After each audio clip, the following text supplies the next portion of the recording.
I was 28 when I realized I was tired in a way sleep couldn't fix. Not the kind of tired you feel after a long day at work, the kind that settles deep inside you, quietly, and stays there. I lived alone in a small rented room. Nothing fancy. One bed, a small table, and a window that faced another building.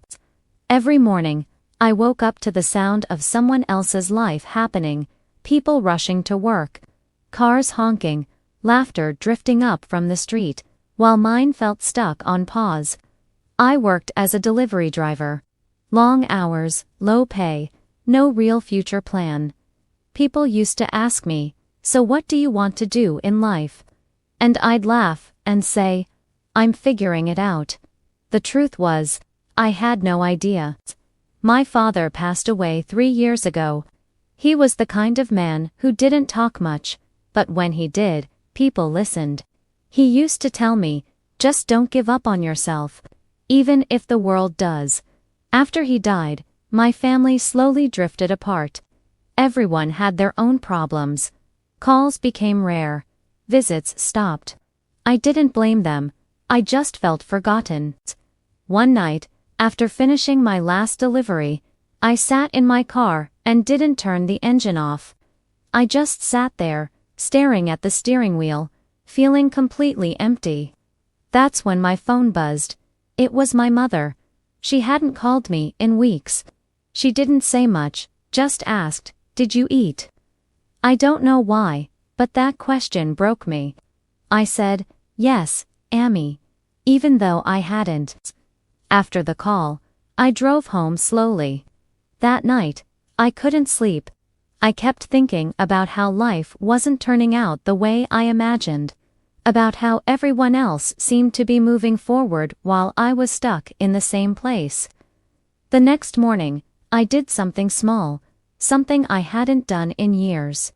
I went for a walk, no phone, no music, just me and the quiet streets. I passed a school where kids were lining up, laughing, complaining, being loud. One little boy tripped and fell. Before he could cry, his friend helped him up and said, "You're okay. Let's go." That moment stayed with me all day. Not because it was special, but because it was simple. He fell, he got up, and he kept walking. That evening, I updated my resume for the first time in years. It wasn't impressive, but it was honest. I applied to a few jobs I thought were out of my league. I didn't tell anyone. I didn't want hope to hurt me again. Weeks passed. Nothing happened. Then one afternoon, I got an email, just one line, "We'd like to invite you for an interview." I stared at the screen for a long time. My hands were shaking. The interview wasn't perfect. I was nervous. I stumbled over words. But I was real. 2 days later, I got the job. It wasn't a dream job, but it was a step. I called my mother and told her. She went quiet for a second, then said, "I knew you would find your way." That night, I cooked myself a proper meal. I cleaned my room. I opened my window and let the air in. For the first time in a long time, I felt present. Life didn't suddenly become easy. I still struggle. I still get scared. I still have days where I doubt myself. But now I know something I didn't before.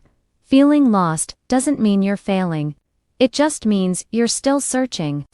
And sometimes, the smallest step forward, a walk, a phone call, a simple decision, is enough to change the direction of your life.